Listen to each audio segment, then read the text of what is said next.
एक औरत की ज़िंदगी क्या है? कुछ नहीं है। सबकी ज़िंदगी में उतार चढ़ाव आते रहते हैं। शादी के बाद जब ससुराल जाती हैं लड़कियां तो उनकी ज़िंदगी बदल जाती है। हम मायके में लड़कियां क्या करती है, थोड़ी सी तबीयत खराब होती है तो अपनी मम्मी को बोल देती हैं कि आज काम नहीं होगा, आप कर लो काम।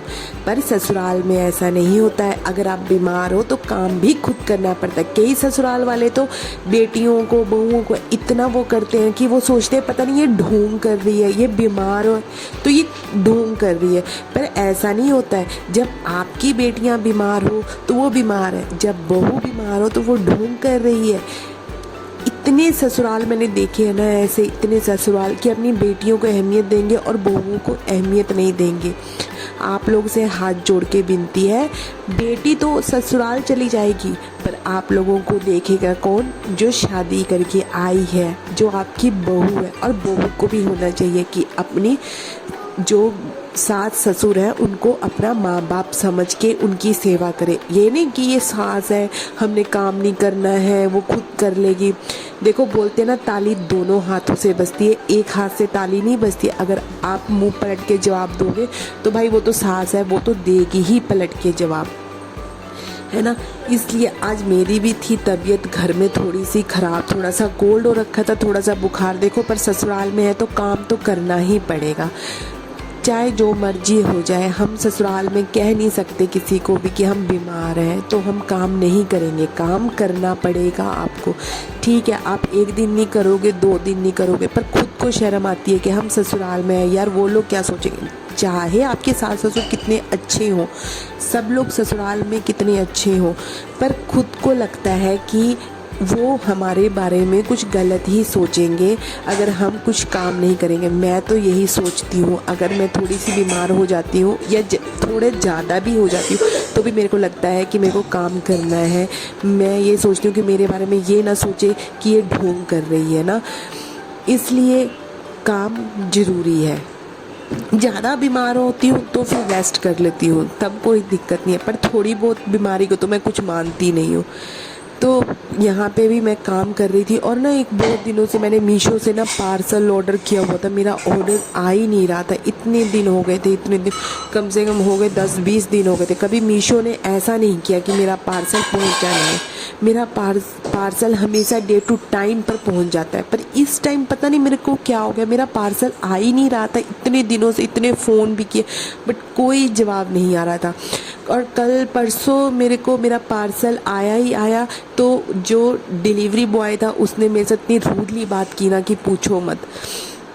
तो मैंने अपना ऑर्डर ही कैंसिल कर दिया। पर आज मेरे को फ़ोन आया कि आपका पार्सल 3 दिन से इधर ही घूम रहा है, आप पार्सल क्यों नहीं ले रहे हो।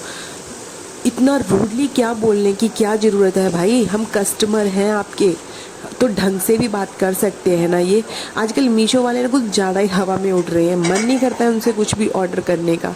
बट ठीक है, एक बात तो है, मीशो से सामान ठीक आ जाता है।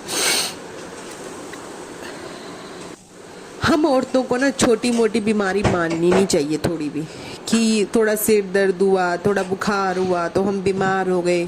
ये ससुराल है भाई, ससुराल, यहाँ पे छोटी मोटी बीमारियाँ मायने नहीं रखती हैं, बड़ी बड़ी बीमारियाँ मायने रखती हैं। तो यहाँ पे मैंने खाना बना के अपने फादर इन लॉ को और अपनी मदर इन लॉ को दे रही थी। खाना मैंने बना लिया। ज़िंदगी हमें ना बहुत कुछ सिखाती है, कभी छोटों से सिखाती है तो कभी बड़ों से सिखाती है। तो इसलिए अपनी लाइफ में हमेशा कुछ ना कुछ सीखते रहो। कभी ये मत सोचो कि हमें तो सारा कुछ आता है तो हम बहुत ही समझदार हैं, ऐसा नहीं है। हम कभी बड़ों से सीखते हैं, कभी तो हमें कोई छोटा बच्चा ही सिखा देता है। ज़िंदगी की कुछ बातें ऐसी होती हैं। और दूसरी बात, अपना ना सोच सही रखो। अगर आप सोचते सही हो तो आपको पूरा जग सही दिखेगा, अगर आप सोचते गलत हो तो आपको दुनिया ही गलत नज़र आएगी। और यहाँ आ गया था मेरा पार्सल, जिसका मेरे को था इतने दिनों से इंतज़ार कि मेरा पार्सल आ गया। और मुझे इतनी खुशी हो रही थी ना, मेरा तो बुखार जुकाम भी भाग गया अपना पार्सल देख के, और मैं फटाफट अपना पार्सल खोलने लग गई। और मैंने यहाँ फ़ोटो भी डाली हुई है पार्सल की कि देखते हैं कि यही वाली बेडशीट आई है कि नहीं आई है।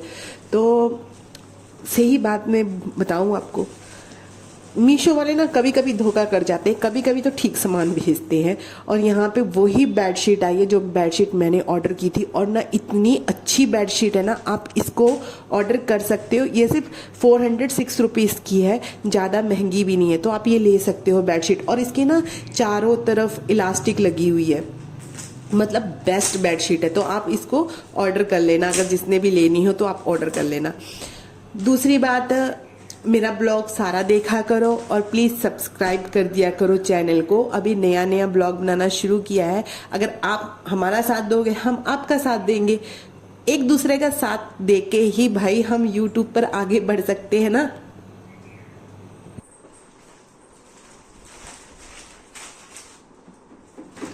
जिसका मुझे कई दिनों से इंतज़ार था वो बेडशीट आ गई थी, और अब मैं इसके देने वाली हूँ आपको रिव्यू की कैसी बेडशीट है।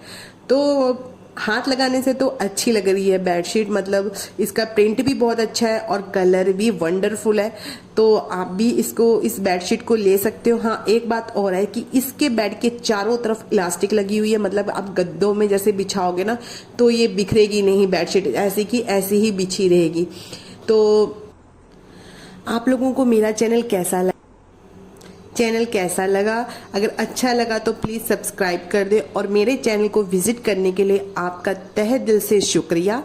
ऐसे ही मेरा चैनल देखते रहें और एक दूसरे को सपोर्ट करेंगे तभी आगे बढ़ेंगे। बड़े चैनल वाले हमें कोई सपोर्ट नहीं करेंगे, हम छोटे छोटे यूट्यूबर ही एक साथ मिलके आगे बढ़ सकते हैं।